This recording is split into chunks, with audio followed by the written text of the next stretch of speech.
Friends, మరొక ఇన్ఫర్మేషన్తో మీ ముందుకు రావడం జరిగింది.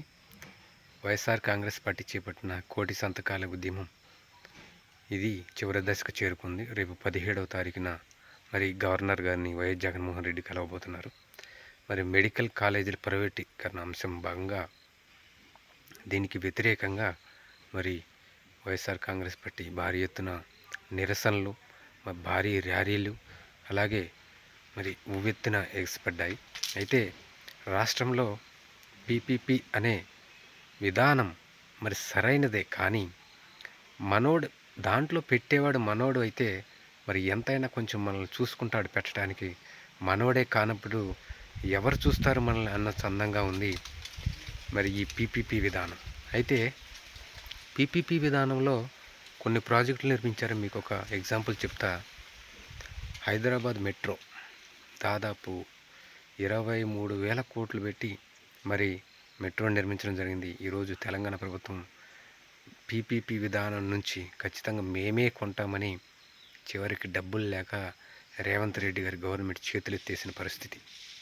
రాబోయే రోజుల్లో గవర్నమెంట్ చేతుల్లో ఉంటే ఖచ్చితంగా పేద విద్యార్థులకు ఈ యొక్క మెడికల్ కాలేజీలు ఖచ్చితంగా వారికి మంచి జీవితాన్ని ప్రసాదిస్తాయి.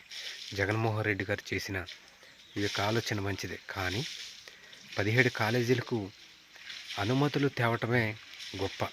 దాంట్లో 5 కాలేజీలు మరి నిర్మించడం జరిగింది. సీట్లు కూడా వచ్చాయి. మరి చంద్రబాబు నాయుడు గారు ముఖ్యమంత్రి అయిన తర్వాత అసలు కట్టలేదు, అసలు బిల్డింగ్లే లేవు అన్నారు.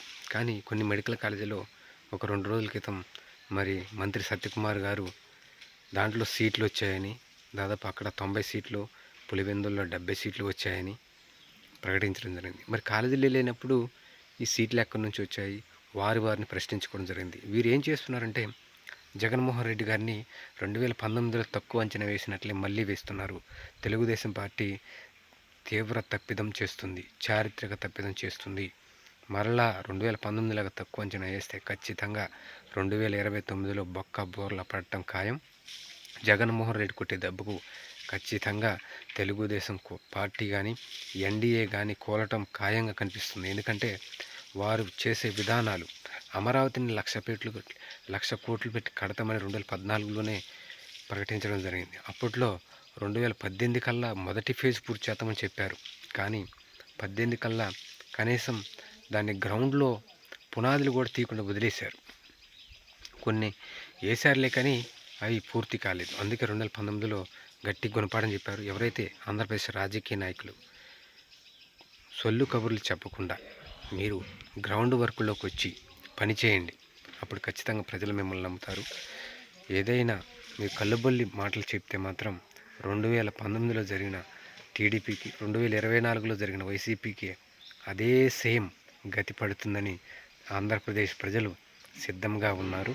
అలాగే ఆంధ్రప్రదేశ్ను కూడా డెవలప్ చేయడానికి సిద్ధంగా ఉండాలని కోరుతూ థ్యాంక్ యూ.